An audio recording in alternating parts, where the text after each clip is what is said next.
In his greatest poem, G.K. Chesterton writes about Our Lady turning the tide in a battle, the great Battle of the White Horse in England, where the Catholic king, Alfred the Great, conquered the Danes and they converted. Right when it seemed like the battle was lost, he describes how all of a sudden the tide was turned because Our Lady marched above and in front of all the alliance against the Danes. And he said that she had 7 swords in her heart, but 1 was in her hand. It's a beautiful image of the tender mother who is also as terrible as an army arrayed for battle. This chapel is called Our Lady of Victory. Our Lady of the Rosary is given the victory precisely because of the Battle of Lepanto, which was celebrated this very day. St. Pius V, when he couldn't get all of Christendom to unite because of the Protestant Revolution, when he couldn't find sufficient allies except for Spain and Don Juan of Austria and a few others, stragglers here and there, he couldn't find enough soldiers and enough ships and enough anything to actually put a strong enough force against the Muslim army that was coming to conquer all of Europe and all of Christendom. He turned, as a last-ditch effort, to the one weapon which Our Lady herself had given to the founder of his order, the Dominicans, because St. Pius V, before being Pope, was a Dominican. He turned to the Rosary, and he called upon the Blessed Mother, and he called upon every Catholic in every part of the world to pray the Rosary for the victory. While he prayed, he received a vision of the battle and the victory that the Christians won. Truly a remarkable event. By the way, Chesterton also wrote an epic poem about Lepanto, which I highly recommend. It's very beautiful. But it is a powerful image of the fact that even though there's absolutely no logical reason why the Catholic coalition should have won that battle, the fact is they had the single weapon which was necessary for their victory, and that was the Rosary. And that has been multiplied again and again and again. The Battle of Vienna, same thing in the 1600s. The Rosary played a powerful part in rejecting the Muslims who were trying to come into Europe through Vienna. Throughout history, the Rosary was an essential part of all of the Catholic cultures that fought against the various revolutions. The Revolution of the Vendée against the French Revolution, their first weapon was the Rosary. Each and every commander was bound to carry the Rosary on his belt along with his pistol. The Cristeros during the Holy War of the Cristiada in Mexico, each one of them said the Rosary every single day, and that was their first weapon. All the bandoliers and everything else that they carried were just simply an extension of the Rosary. And even their general, who was a Freemason and an atheist, even he started praying the Rosary because he understood its power. Gorostieta. The Rosary has always been the weapon of Our Lady, ever since she gave it to St. Dominic. She gave it to him specifically to combat the heresies and errors that were creeping into Europe and destroying Europe and Christendom. And so it is now. Now we are surrounded by enemies. Now the world, the flesh, and the devil have the upper hand by an immense power. And more than that, we are ill-trained and ill-suited for battle, for spiritual battle. We are rather flabby soldiers, as it were, spiritually speaking. In my case, a little bit more than just spiritual. But it's necessary that we understand this point. We are all of us, our mother's soldiers. When we are born, we are baptized, we receive the grace of God, and we are given the possibility to live as children of God. And as children, we have the right to hide behind our parents and expect them to defend us and to guide us and to educate us and to train us. Parents must teach their children how to be strong enough to stand on their own 2 feet and to live their own lives so that when they become adults, they can fight back against the slings and arrows of the world and can defend themselves. That is the point. They are supposed to become warriors for their own lives. And that's on a natural level. But when we become children of God, it is expected that we will also pick up the spiritual arms that are necessary to defend our very souls. Each and every one of us is called to be a soldier of Christ. That is our goal. That is our feat. That is our end. That is why we are. We are not simply here to bury our heads in the sand and pretend like we can save our souls by ignoring all the problems around us or by just maintaining peace with the world and the flesh and the devil, and by not making waves we can somehow subtly glide into heaven. That never works. Our Lord said specifically, the way into heaven is narrow and it is difficult and it is hard to get into.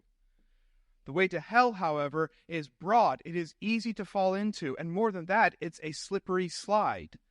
Has anyone ever tried to go up a water slide? It's not very easy, but that is exactly the analogy.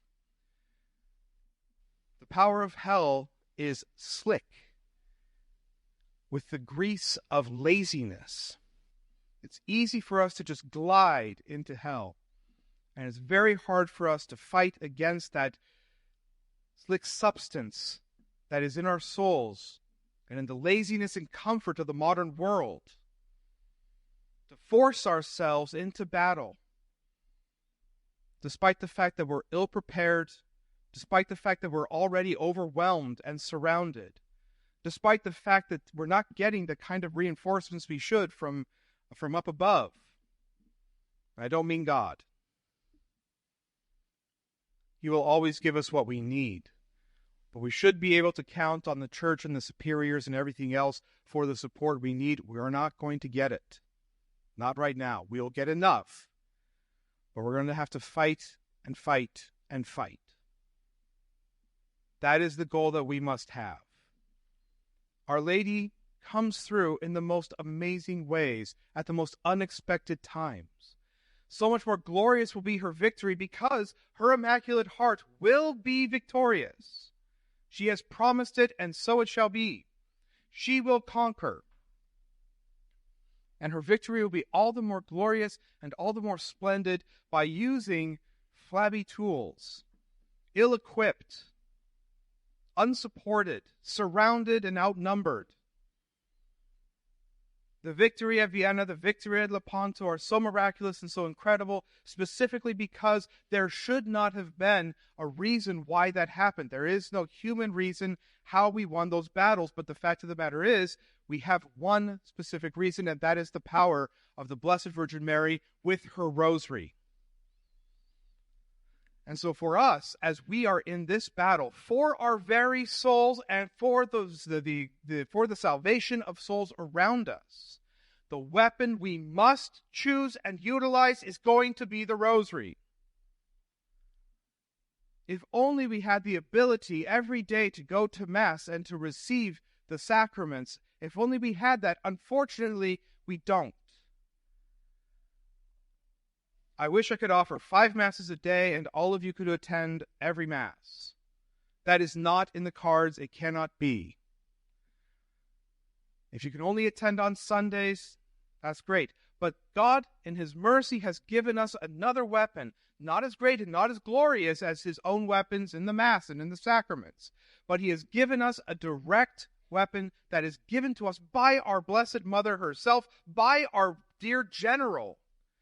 She is the one who will lead us into battle, and the weapon that she gives us is her Rosary.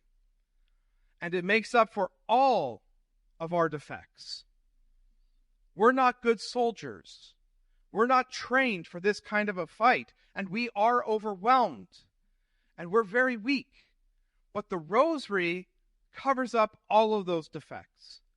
It makes us strong, not because of our strength, but because it comes from her. It gives us strength, it gives us power, it gives us focus, it gives us guidance, it gives us light. And all the brighter it will shine, the more devoted we are to it. This weapon is necessary in our day and age. The world is trying to shut off the tap of grace, the flow of grace.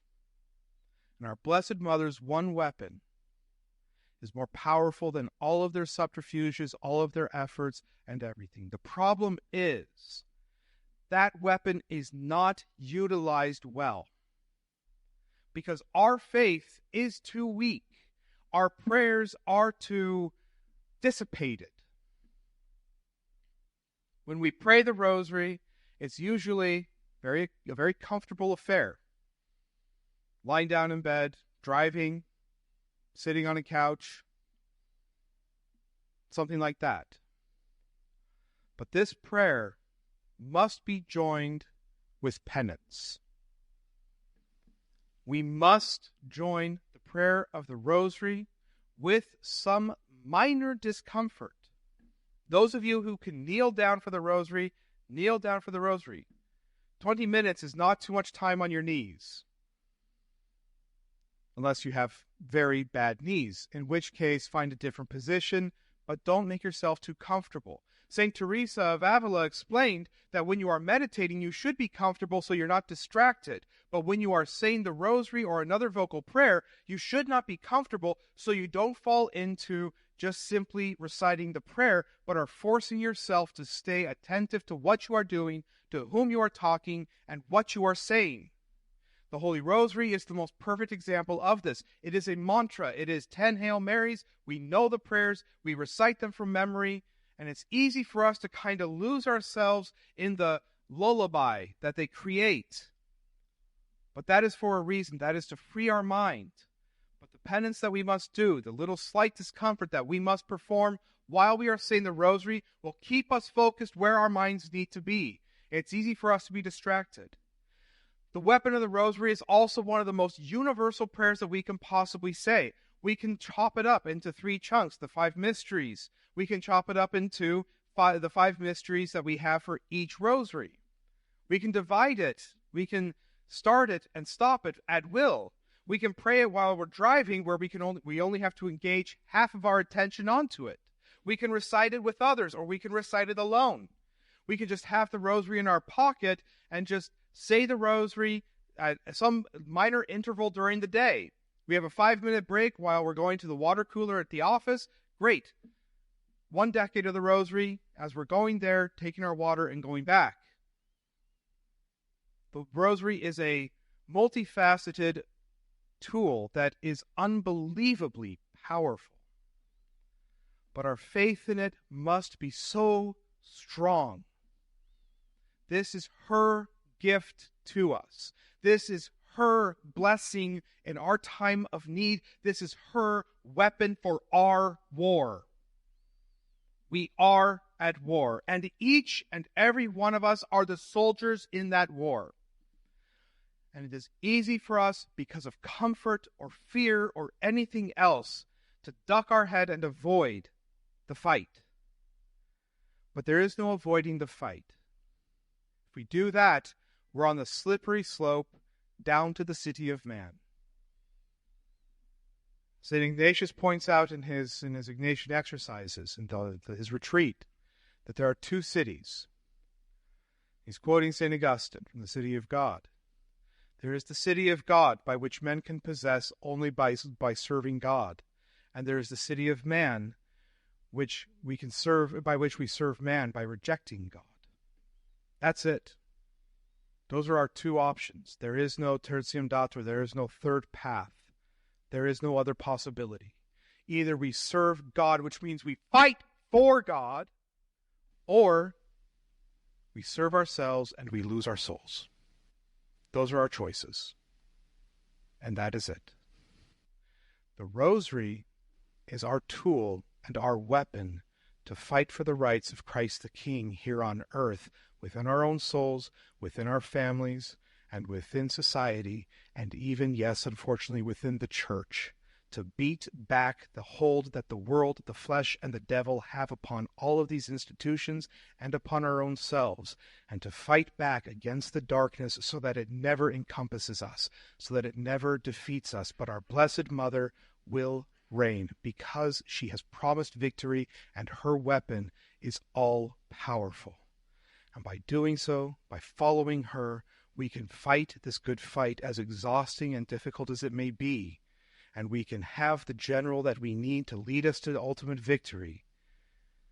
By doing so, we will be able to live this life in the constant battle that is necessary for the salvation of our souls, so that we can finally achieve the perfect, absolute peace of heaven in union with our beloved Queen and General.